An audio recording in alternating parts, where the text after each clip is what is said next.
Kalorama, a Recorded Books hybrid imprint, presents Moderate Conservatism, Reclaiming the Center, by John Kekes. Read by Ian M. Hawkins. 1. Introduction. This book is for those who are alarmed by the current state of politics in America. It is a plea for moderation, a defense of our 300-year-old constitutional democracy, a criticism of political extremism, and a warning of the destructive consequences of the politicization of aspects of life that should be left to the discretion of individuals. A quarter of a century ago, I published the twin volumes of Against Liberalism and A Case for Conservatism. I thought then that liberals and conservatives had fundamental political disagreements. I entered the fray on the side of the conservatives. I now realize that I was mistaken. Liberals and conservatives certainly disagreed, but not fundamentally. They agreed about their allegiance to the American political system, to the Constitution, and to their commitment to what they both recognized as the primary importance of the political goods of the rule of law, justice, liberty, legal and political equality, and private property, as well as of defense, education, free market, prosperity, public health, and security. They disagreed mainly about how these political goods should be interpreted and pursued, and how the unavoidable conflicts between them should be handled. These old times were good times. The Cold War was over. The Soviet Union had disintegrated. Neither China nor terrorism was yet a serious threat. The trauma of Vietnam was healing. The economy wobbled now and then, but was generally in good shape. Throughout all this, the American political system has continued as the oldest constitutional democracy in the world, and America became the only superpower. Bearing this background in mind, I now see what I did not see then, that the disagreements between liberals and conservatives were not about ends, but about means to agreed-upon ends. They disagreed about the interpretation and the priorities of shared political goods, but the consensus about ends held, even in the face of occasional challenges to it. The challenges were met by politically experienced liberals and conservatives who had goodwill toward one another. They recognized each other as loyal opponents who were united in their opposition to the extremists, whether they were on the left or the right. These good times have come to an end. China and terrorism have risen, and the Cold War has resumed in another form. The weapons became economic, not nuclear. Moderate liberals and conservatives have gradually become small minorities. Both parties have been hijacked by extremists dedicated to the pursuit of their goals, regardless of the destructive consequences for the American political system. They now see their opponents as enemies who pursue immoral policies that jeopardize the well-being of the segment of American society that extremists claim to represent. The result is that life in America has become politicized. Moderate liberals and conservatives have not forgotten their disagreements, but they have become allies in deploring what is happening to the American political system. Passionate intensity has replaced the center that no longer holds. Populists on the right see the political system as a conspiracy to deprive them of liberty. They do not see that the political system sustains and defends the constitutional order that makes liberty and the conditions of its pursuit possible. Egalitarians on the left also see the political system as a conspiracy whose aim is to keep the powerful in power and the oppressed oppressed. Neither populists nor egalitarians realize that the political system and the constitutional order they are attacking protect the conditions in which their grievances could be remedied. These extremists are alike in their ignorance of the complexities of the rule of law, of the necessity of setting limits to liberty and equality, and of the need to protect the security of the political system against attacks on it by external and internal enemies who aim to destroy it. They are ignorant of the many challenges to the political system other than their own, of the conditions that make prosperity possible, of the long history of trials and errors whose outcome has made and continues to make the American political system the oldest constitutional democracy in the world. They do not understand that politics involves having to choose between limited possibilities, and that making a choice involves giving up some of the things we want in order to have what we want even more. They do not see that making a choice involves not just saying yes to a possibility, but also no to other possibilities. Extremists see only their grievances, and they are enraged and blinded by them. The aim of this book is to propose a way of reclaiming the center of the American political system. Moderate conservatism is the name I have given to the effort to do so. Part of it is a reminder of the political system we have, tend to take for granted, and are in danger of losing. That is the vital center of American politics. It does not depend on politicians, but on the everyday lives of the citizens who elect them. Nor does it depend on learned, home-baked, or academic theories about how the political system should be transformed. It depends on the rarely conscious assumptions of the many millions of citizens who live private lives, earn a living, raise a family, mind their own business, protect what they have, and expect the political system to provide the conditions in which they can continue to conduct, within legal limits, their experiments in living. They are the backbone of the American political system, the apolitical majority who has so far been largely unaffected by the poisonous rhetoric of extremists of all stripes. Moderate conservatives aim to protect the political system of our society only if its citizens willingly support it because it enables them to live as they wish. It does not require a political theory, any political theory, to make people want to protect the living conditions they have found acceptable against imprudent attempts to abandon it in favor of some new and untried possibility. Moderate conservatism is an expression of this elementary requirement of practical good sense.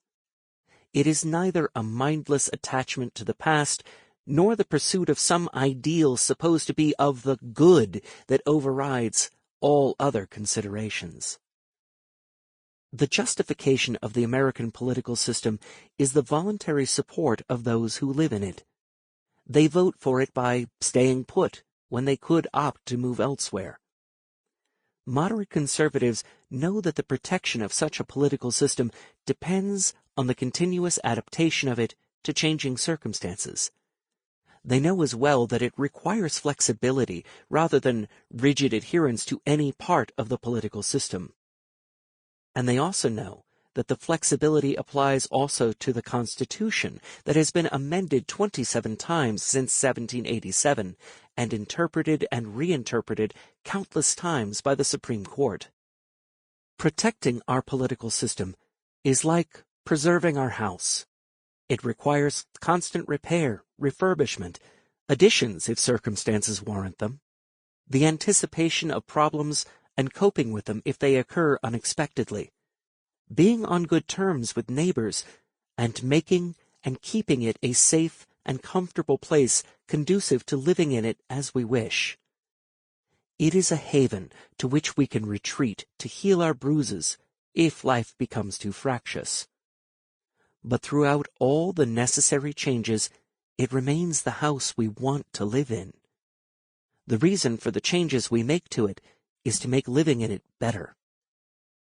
Moderate conservatives are not committed to any particular view on the currently hot-button issues of abortion, capital punishment, the economy, euthanasia, gender, gun control, immigration, race, religion, and acceptable sexual practices. It is not a universal theory about the political system all societies should have.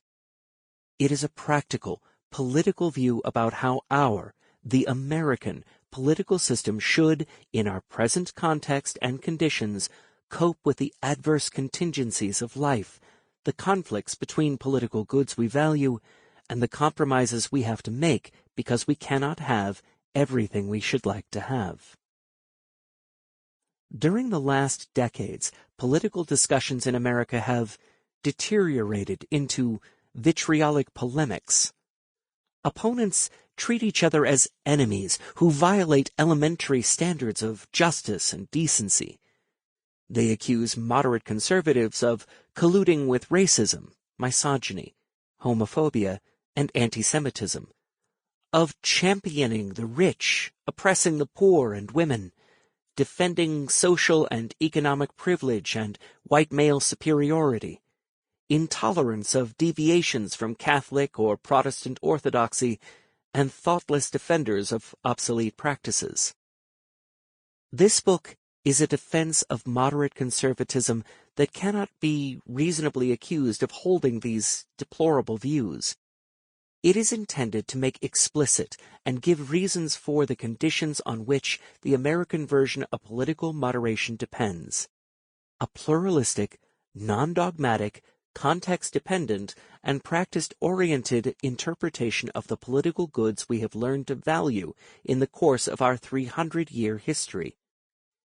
Its defense aims to show that reasonable people who have political disagreements with each other could still be respectful of their opponents, make an effort to understand the opposing views, and give reasons for their own views and against alternatives to them.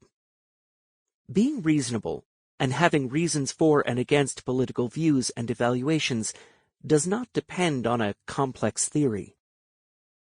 It depends on the willingness to take in relevant facts and evaluations, to consider and respond to objections to our views and evaluations, explain why they are preferable to conflicting views and evaluations, and to revise or abandon them if there are weighty considerations contrary to it. Being reasonable is a fallible attitude.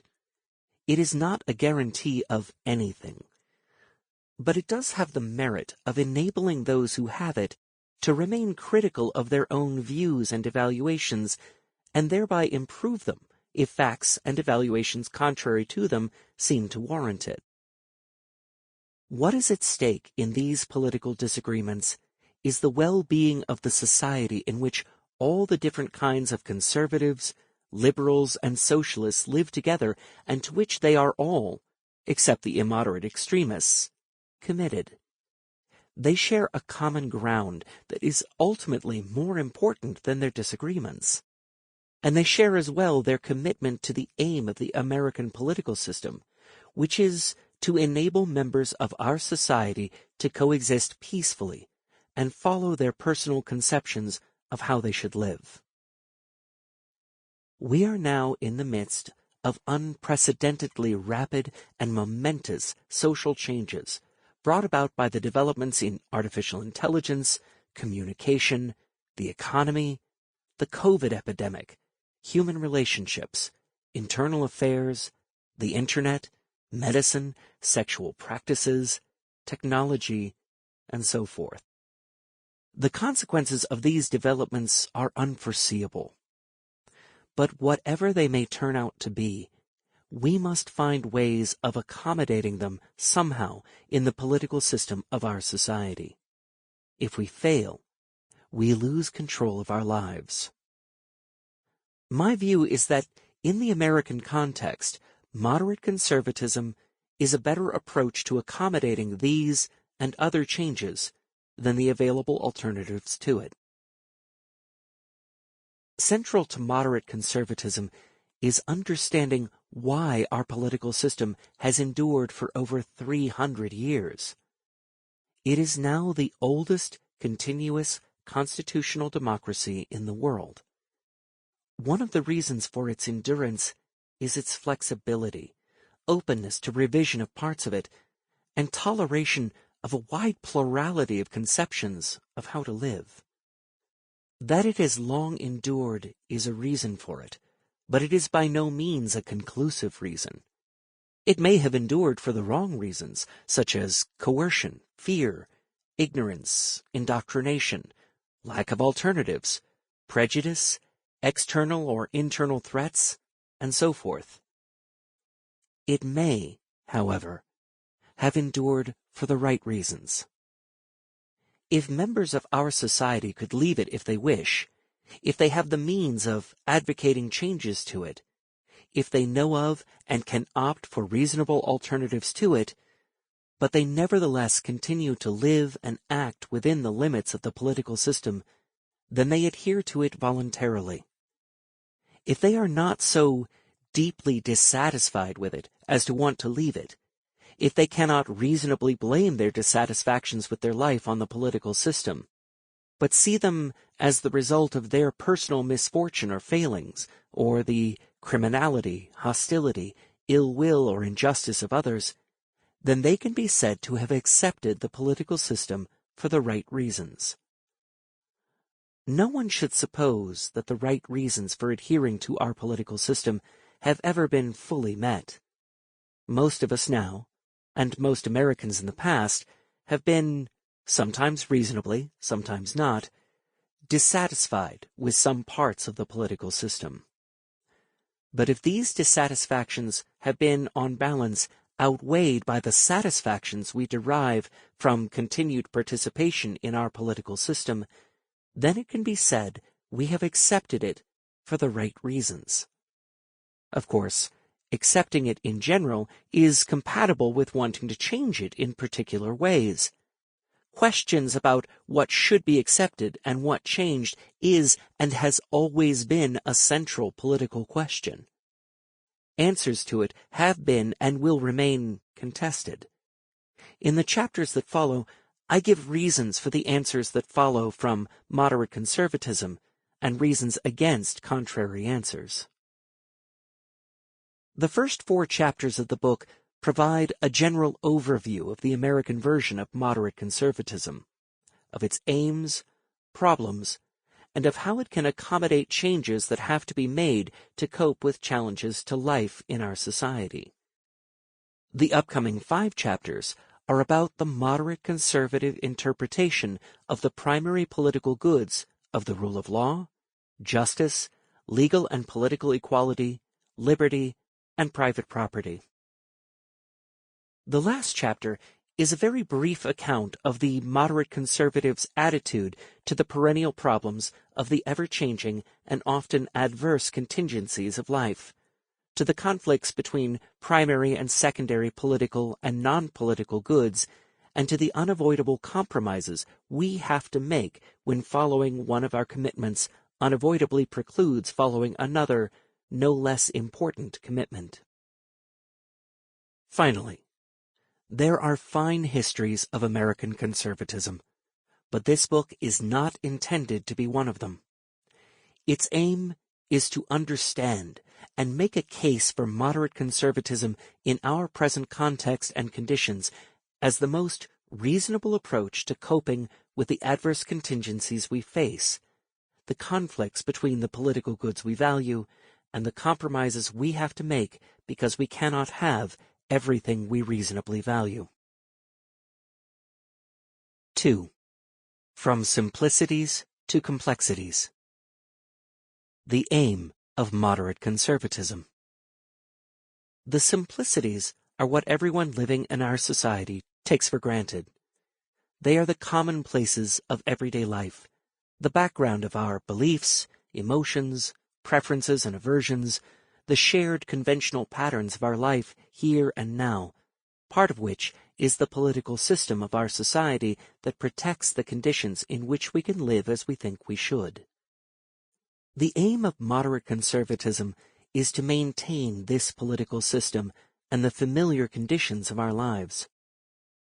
Essential to it are the primary political goods of the rule of law, justice, legal and political equality, liberty, private property, and the realization that the interpretation and pursuit of these goods must be flexible and responsive to changing contexts and conditions.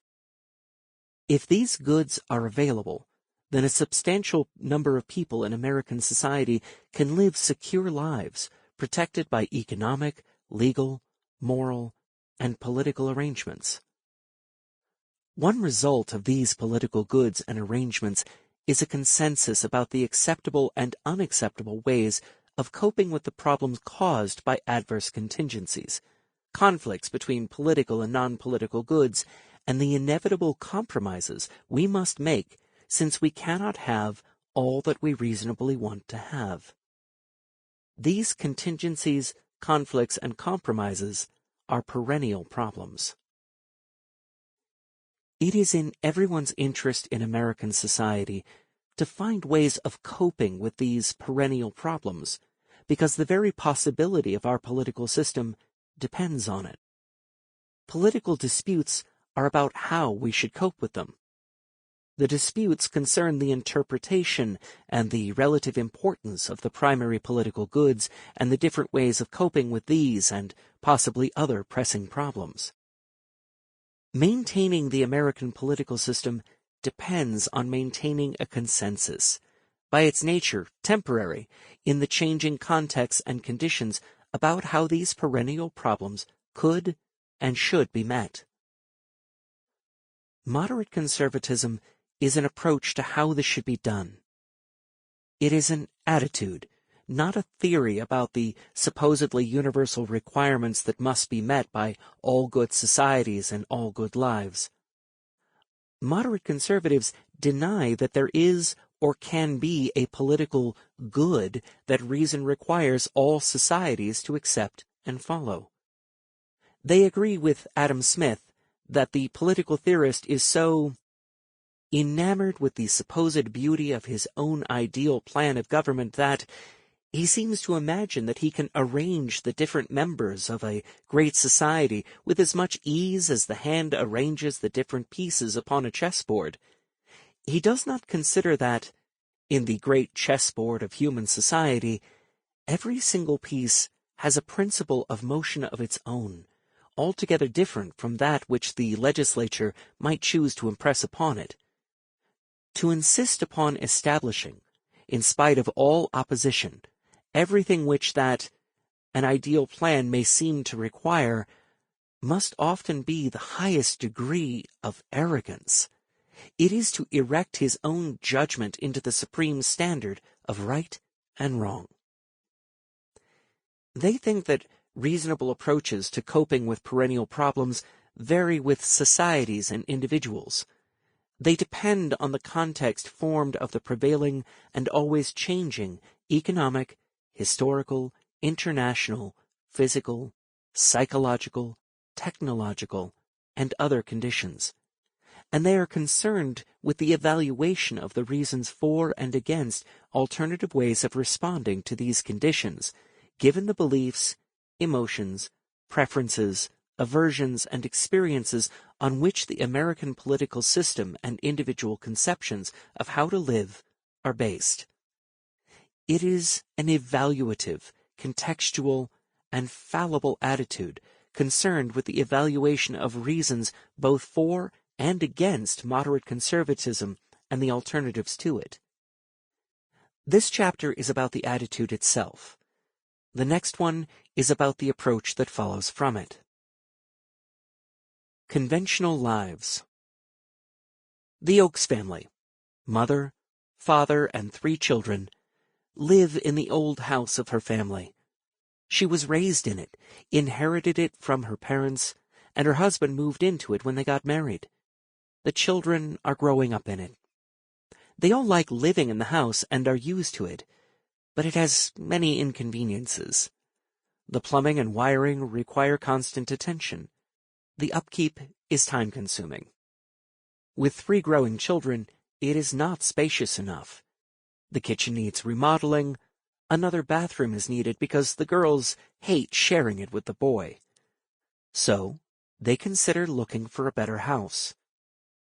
They cannot afford an expensive one, but they could move up a bit. The family has been weighing the pros and cons of moving. They can live with the inconveniences, but they know that another house will also have inconveniences. They get along with their neighbors.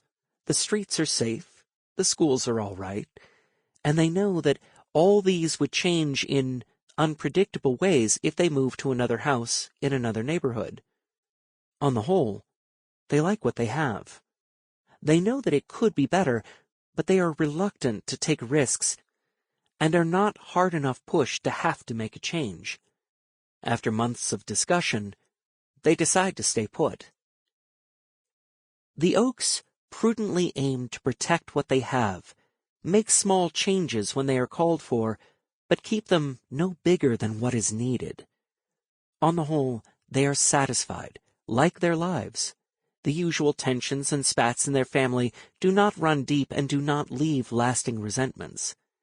They see no reason to make a big change, want to continue their present course of their lives, enjoy their pleasures, do their jobs, earn enough, try to accommodate each other's preferences, and raise their children as well as they can.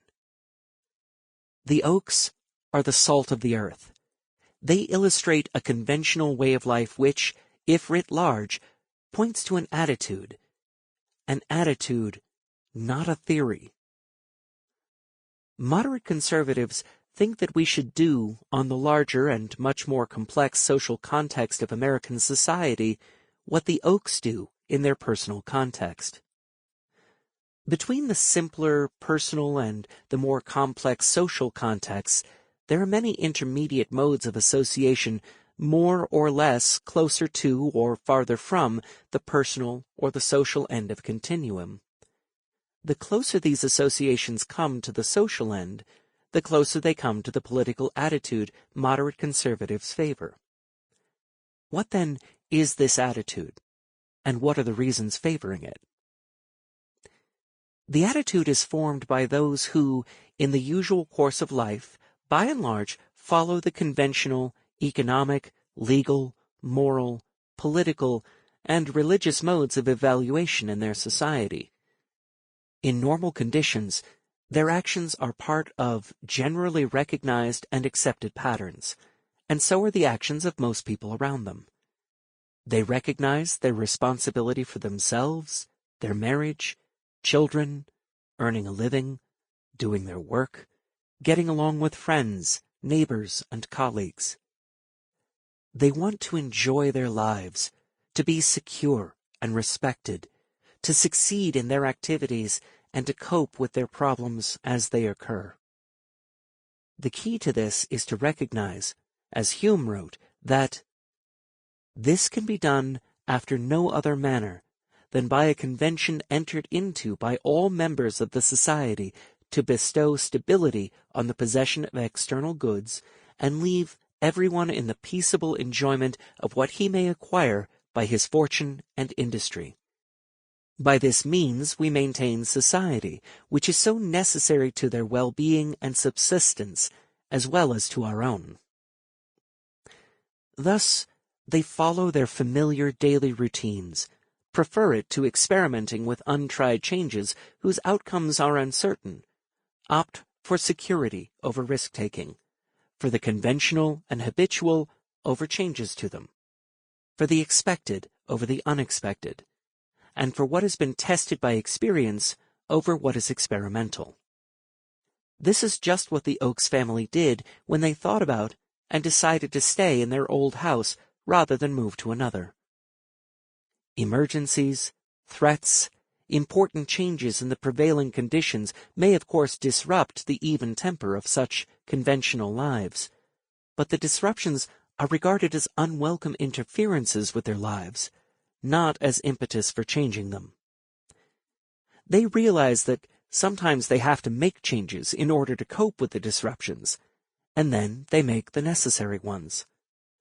But if they succeed, they resume, with as few changes as possible, their customary and habitual lives and actions with relief rather than resignation. They like what they have more than the uncertain promise of untried possibilities. Conventional lives are not the whole of the lives of those who are committed to them. The conventions form Sample complete. Ready to continue?